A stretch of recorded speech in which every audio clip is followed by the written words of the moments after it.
Երևանի պետական համալսարանի փիլիսոփայության և հոգեբանության ֆակուլտետը 2024-25 ուսումնական տարվա ընթացքում ունեցել է բավականին հաջողություններ և ձեռքբերումներ։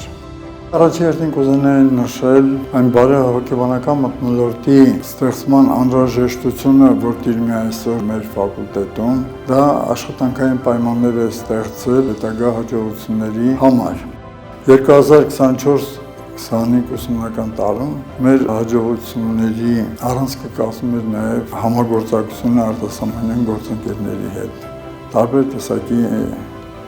միջազգային կառույցների, ինչպես նաև երկրների։ Դրանք եղել են գիտական կոնֆերանսների, հատուկ սեմինարների, դասախոսությունների միջոցով, հրավիրած դասախոսներ շատ ենք ունեցել։ Թող 2026 թվականը լինի խաղաղության տարի,